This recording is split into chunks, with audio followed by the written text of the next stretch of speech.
Franklin here. Mr. Franklin, thank you. Would you like to say grace? I sure will. Thank you. That'd be great. Heavenly Father, we thank you for this time. We pray today for your wisdom, for your answers, for your help in the time of crisis. We are in crisis in this nation.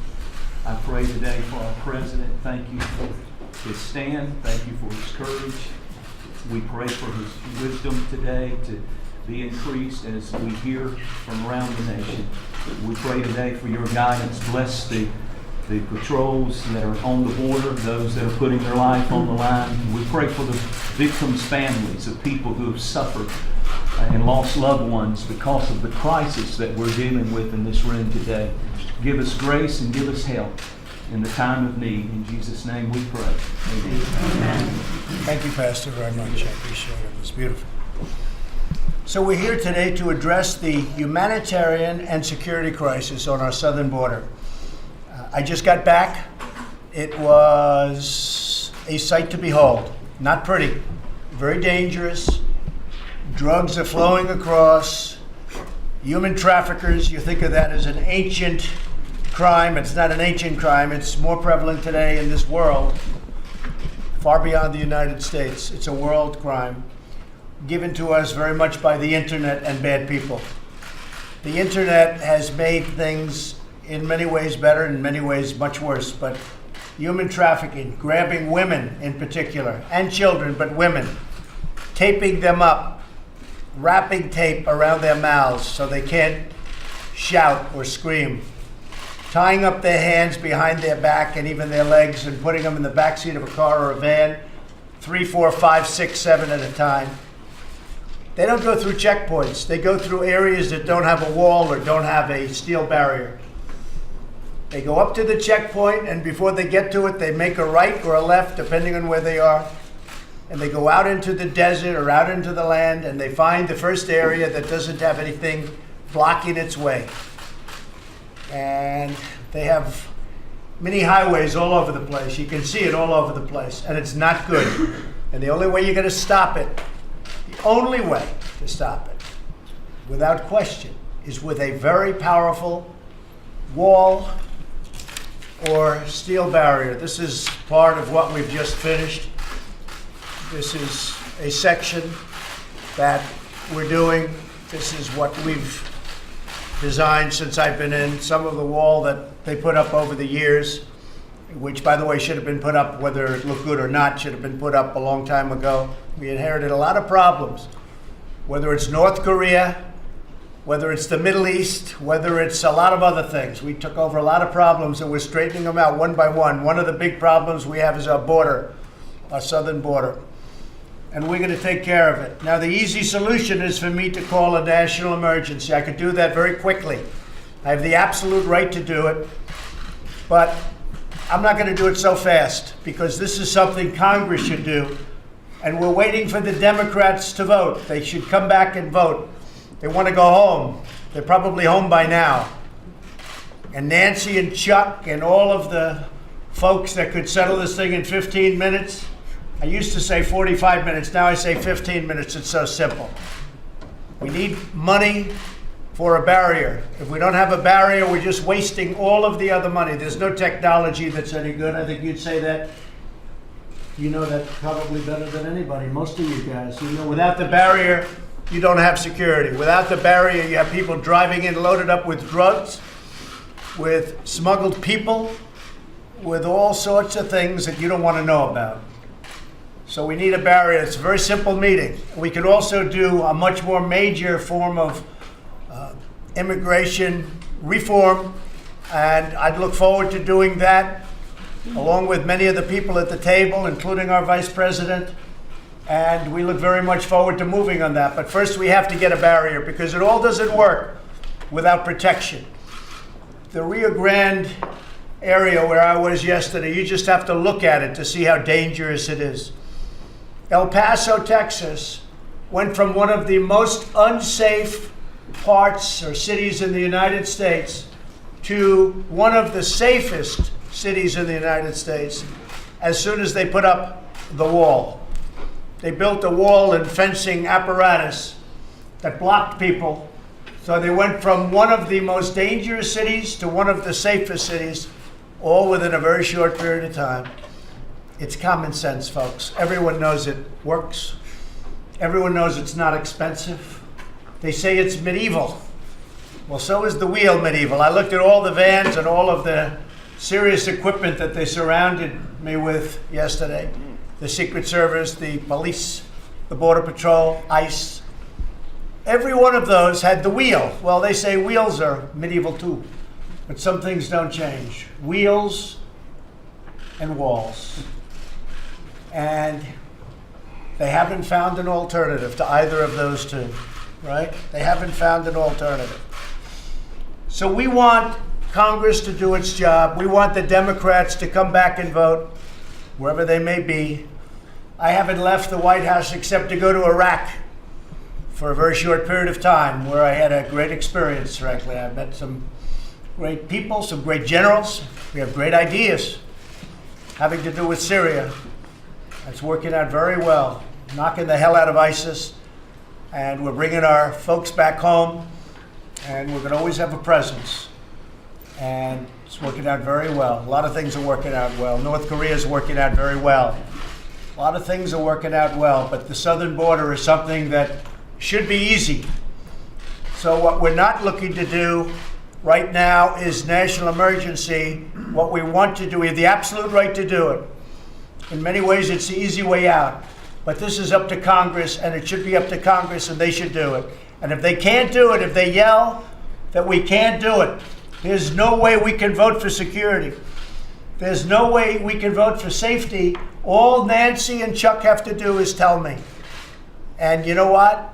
We'll start thinking about another alternative. But this is one of the easy votes they'll ever have. It's very simple. And then we go on to major reform on immigration. And I look forward to that, because after 50 years of talking about it, they should have done it. And frankly, previous presidents should have done the wall.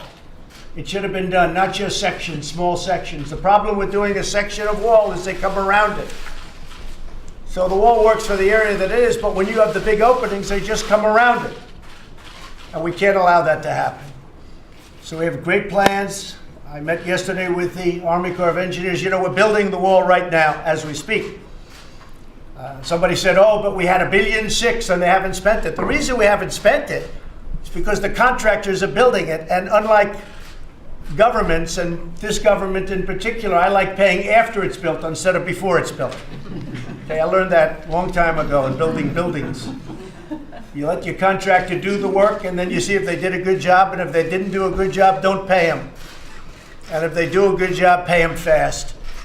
So a lot of fables were told, a lot of lies were told. So we're building wall as we speak. We've done a lot of renovation. Some of the renovation, we had no choice. We had to rip it down and build new wall. You'll see that in San Diego and some other areas, where we actually went to a new wall because it was almost better and cheaper in some ways than trying to renovate old garbage that wasn't going to work. And in some cases, you had a good structure, you had a good basis, less expensive to renovate, generally speaking, and we've done a great job. So we've done a lot of renovation. We've done new wall, and we're building the new wall as we speak. And the money that they say we didn't spend has been spent, but it hasn't been paid. There's a big difference. And when the contractors finish up, they get paid, and they're doing a second section. Army Corps has been very impressive. Working with them has been great. The new wall that we've designed is really beautiful. It's visual, you can see through it, which you have to be able to do. I mean, I'd like to have a concrete wall in one way, but in another way it wouldn't be very effective because you can't see to the other side. So these are steel walls, and in many cases steel walls, it's steel that has concrete inside. It's pumped into the steel. It's hollow and it's pumped into the steel, so it's sort of a combination of both, which is not a bad combination. So I just want to thank the people at this table, some very special people, some great friends of mine. And what I thought I'd do is just go down to my left, and maybe I'll have 3 or 4 of you say a few words to the press, and then we could all start talking about what we'll be talking about, okay? And Bunny, you've been a friend of mine for a long time, right from the beginning, and I appreciate it. And maybe I'll start with you, and we'll go over to AJ. Thank you. Thank you, Mr. President. I'm the Sheriff of Chester County, Pennsylvania. Thank you for inviting us here today. Chester County is located, as you know, just southwest of Philadelphia, an area you're familiar with. We're known as a healthy, wealthy, and wise county and the home of QVC. That's right. I like to tell you that because I want to let you know what a wonderful county it is of 500,000 people. And I want to share with you a very short story of a young boy named Ben who took a trip one night from Chester County into the city of Philadelphia, where he acquired heroin laced with fentanyl. Mm-hmm. He brought that back to Chester County, and within an hour he was dead. I spoke to his father yesterday and told him I would be seeing you today. And I asked his father if there was anything he wanted me to share. He gave me a wonderful story. I've given it to Kellyanne. Kellyanne, you have the story, the family story. But I just want to read you the last line of the letter he sent to you, Mr. President, relating to his son, Ben. His body was exposed to a heroin substance, new on the scene, laced with fentanyl 100 times the strength of morphine, which stopped his heart and breath, robbing us of our only beautiful boy. Drugs that came over our unprotected southern border, and by the way, the DEA did trace this directly to a cartel over the Mexican border. Drugs that came over our unprotected southern border, wreaking havoc on the lives of hundreds of thousands of lives and millions of loved ones. We need to do something about this. Please, Mr. President, build the wall. Thank you. Let's please say hello. Okay. Thank you very much. Appreciate it. AJ, Sheriff. Mr. President, from the men and women of law enforcement at the federal, state, and local level, we thank you for standing tall for us. Let me address the word manufacturer that we keep hearing. Very demeaning to law enforcement because there's not one agent, any agency in this country that is not affected by manufacturing. Manufacturing, I mean by the metric ton of methamphetamine, heroin, cocaine, and marijuana that each agency in our nation has to fight every single day. And it is extremely distressing to law enforcement to have to listen to the rhetoric about manufactured crisis when we, for 10 years, over a decade, have been fighting this religiously every day that affects every law enforcement agency in the United States on a constant basis. And so again, sir, thank you for your position on this and standing tall for us. Thank you, Sheriff. I appreciate it. On Wednesday, you probably heard a very young person with a great life ahead was stabbed, viciously, violently killed by an MS-13 gang member who entered our country recently through the southern border. He had a friend with him. They both came in together. Here, just for a short while, killed somebody. That wouldn't be the first.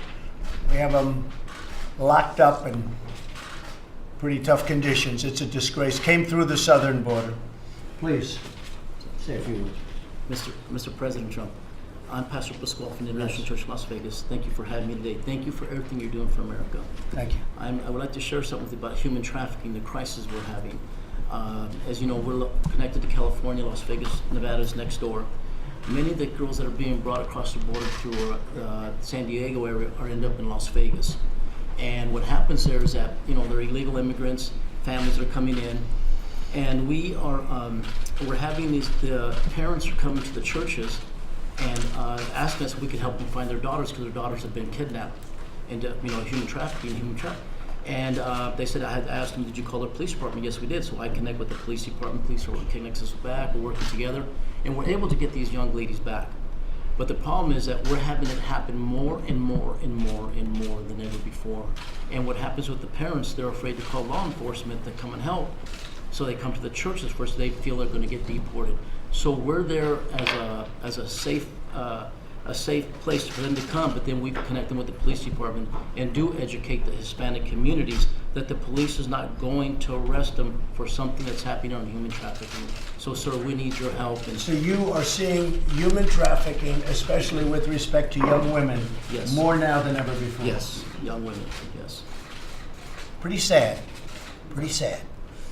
Thank you very much, Pastor. Appreciate it. Please. Mr. President, thank you for letting me be here. John Jones, Chief of the Intelligence Counterterrorism Division with the Texas Department of Public Safety. Great reputation, John. We've been there for I've been in that position for 10 years. And as you well know, with Texas, we've been dealing with this crisis for a very long time. Some of the things we see and a lot of discussion you hear is about unaccompanied children, but the thing that bothers me is some of the children in Texas. In the last 7 years, we have over 4,000 people incarcerated that are illegal aliens in Texas jails for sexual assault. The sad thing is, 62% of them are sexual assault against children. And those are Texas children. Those are American children. Those are our children. And for anybody to put a price on any child's life, that's our most precious and cherished national treasure. And we should do everything and anything as public safety servants, as parents, and as leadership to protect those children.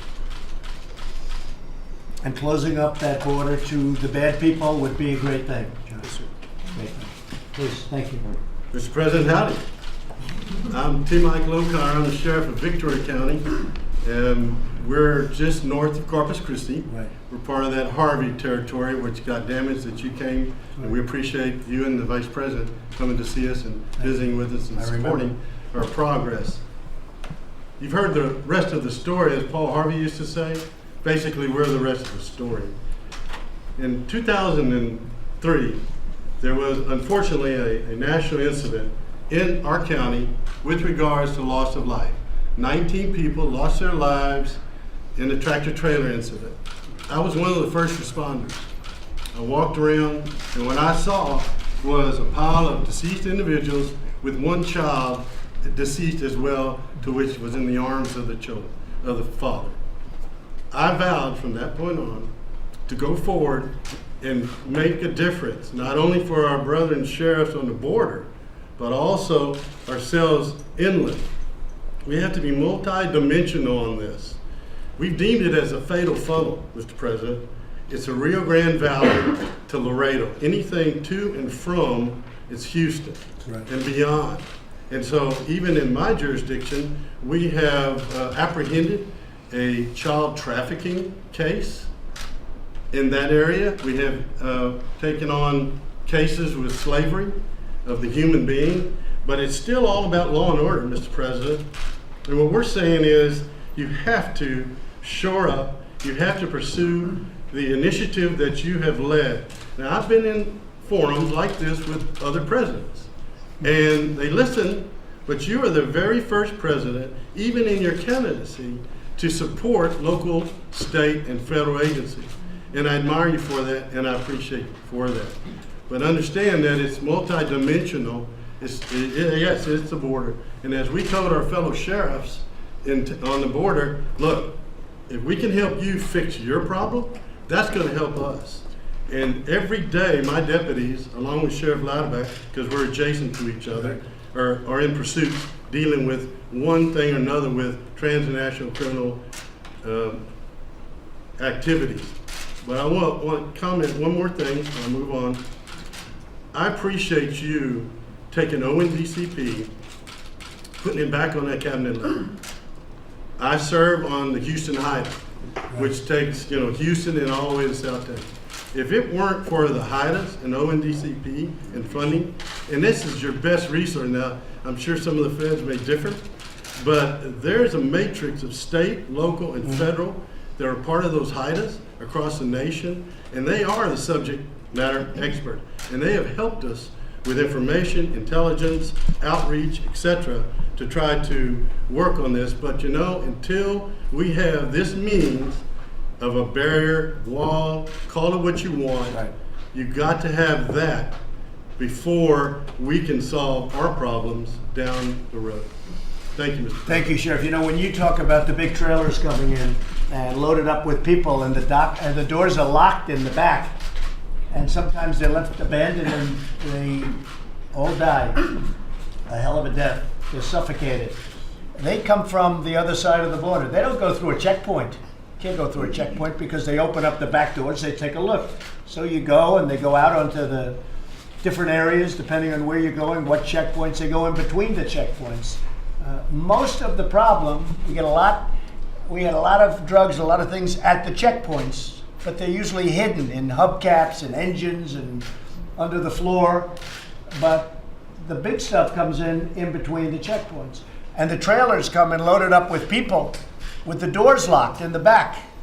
They don't even give them a chance. The doors are locked. And sometimes you have the drivers running away. It's a disgrace. All of this comes in between the checkpoints where there is no wall, because you'll have some wall, a little wall, left and right of a checkpoint, generally speaking. But in between checkpoints, you may have 50 miles, 60 miles, even 100 miles. And that's where tremendous problems occur. And even yesterday I read where, fairly close to where I was, like 26 people were killed. Yes. Gang members and drug dealers, they were killed like a few days ago, right next to where I spent quite a bit of time with great people from Border Patrol. You know about that? You heard about that? This was like, it's amazing because it got no publicity. I didn't see it. You don't read about this stuff.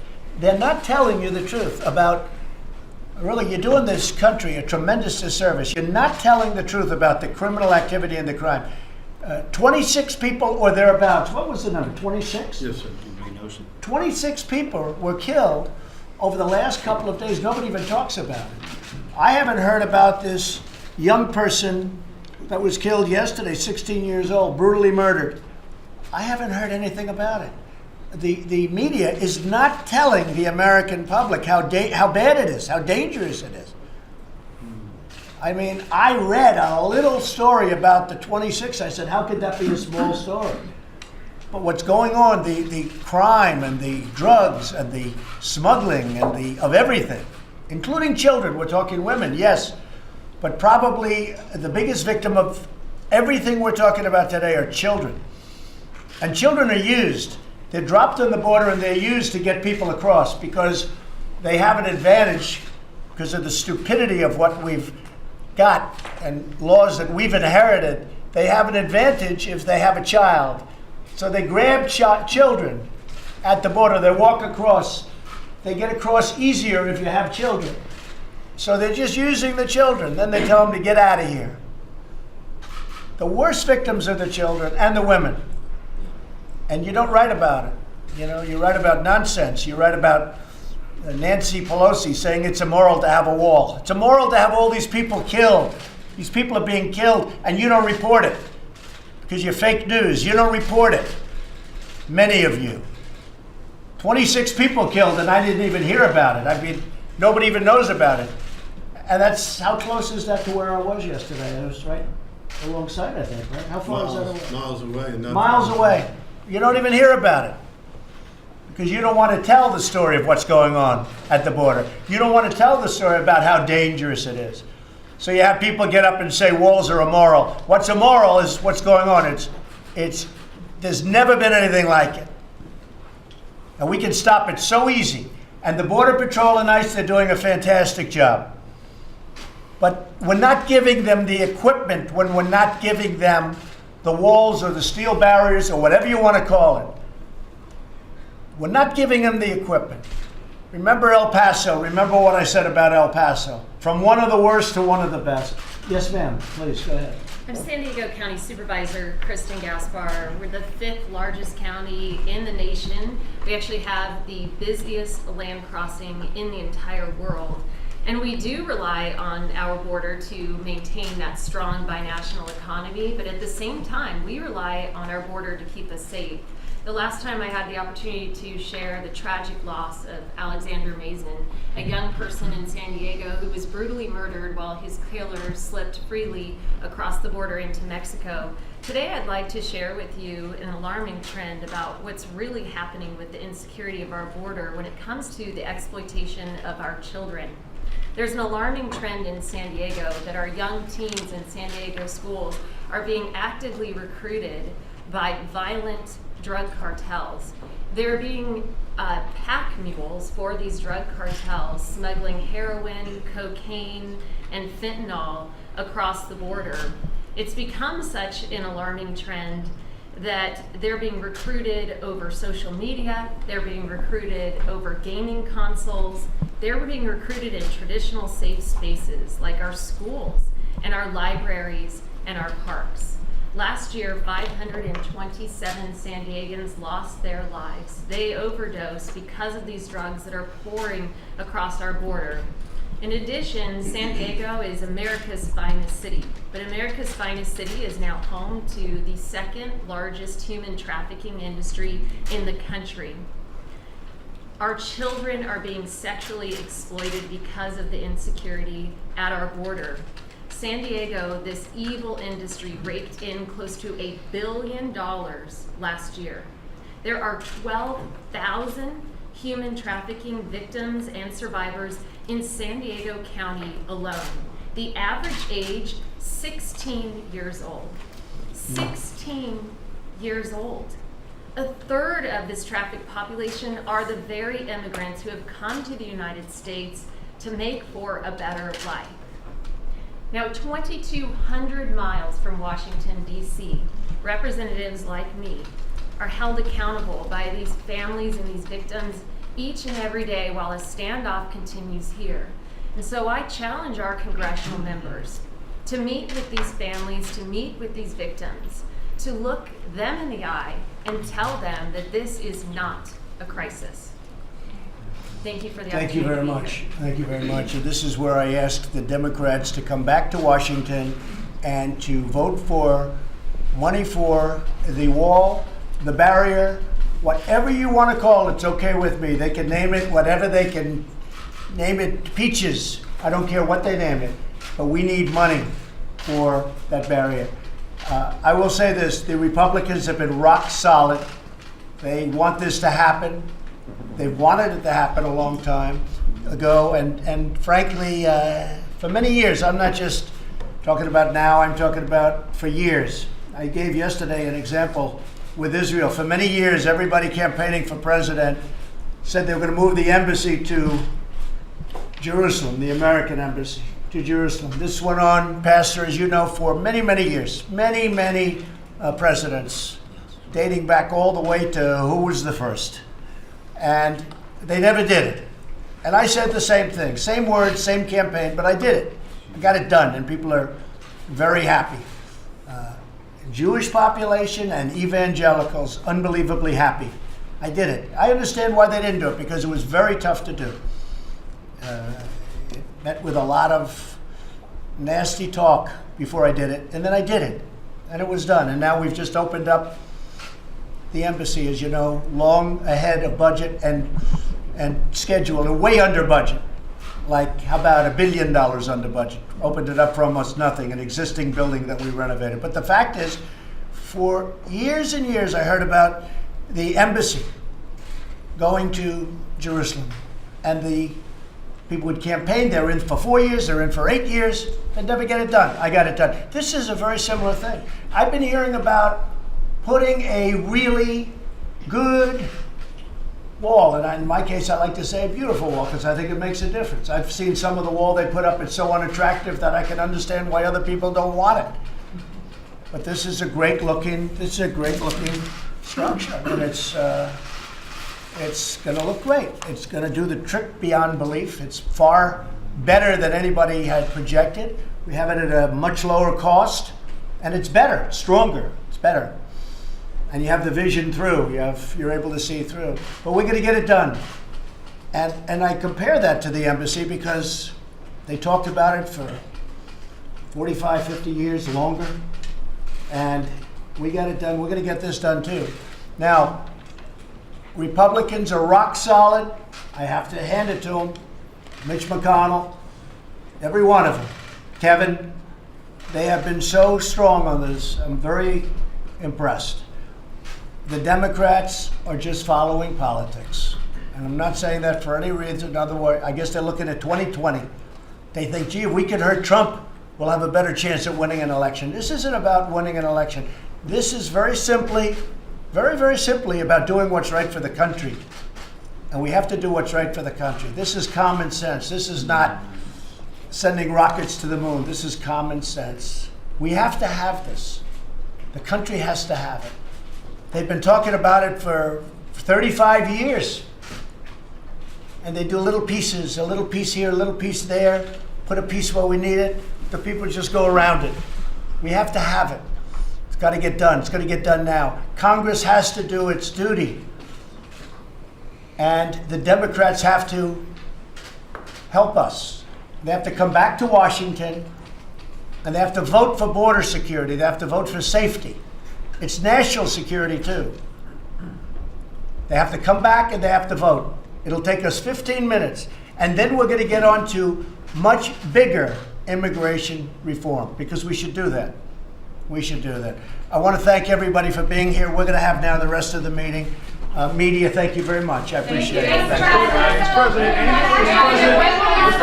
message to the federal employees? Any message to the federal employees who are not being paid today? Yeah, the message is that I appreciate their service to the country. They are incredible people, the federal employees that we're talking about.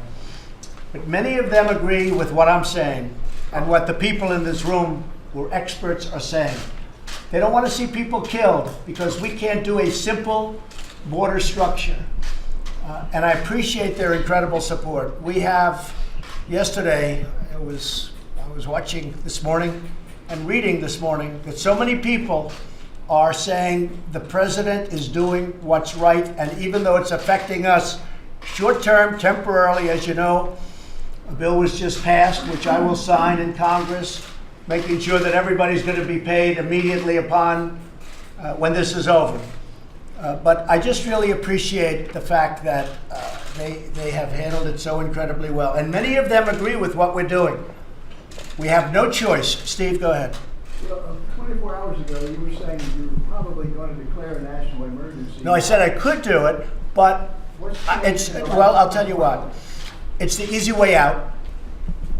But Congress should do this. This is too simple. It's too basic. And Congress should do this. If they can't do it, if at some point they just can't do it, this is a 15-minute meeting. If they can't do it, I will declare a national emergency. I have the absolute right to do it. It says as clear as you can. Now, what will happen? I'll be sued. It'll be brought to the Ninth Circuit. And maybe, even though the wording is unambiguous, just like with the travel ban, it'll be appealed to the Ninth Circuit, and we'll probably lose there too, and then hopefully we'll win in the Supreme Court.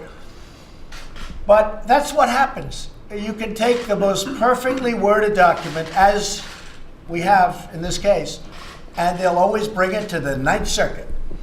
And then you never know what's going to come out of the Ninth Circuit, and you never know what's going to come out on appeal. But fortunately, we have a Supreme Court that's treated us very fairly. So I'd rather not do it, because this is something that Congress should easily do.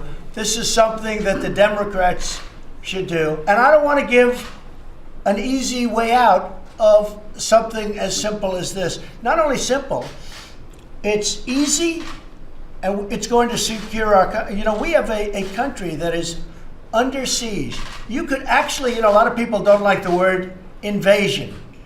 We have a country that's being invaded by criminals and by drugs, and we're going to stop it. So I want the Democrats to come back to Washington and vote. Thank you very much. Thank you, everybody. Thank you. Thank you very much, everybody. Thanks, everybody. We don't have anything to say about these accusations that Thank you very much. Good job yesterday. I appreciate the sales. Come on, guys. Hey, guys. Hey, Bob, I need you to move out. Because we had a wall. Thank you. Actually, there are portions that didn't have a wall. Hey, guys, we're Some people done. are dumb. Come on. So you said. Thank you. Good promotion for us.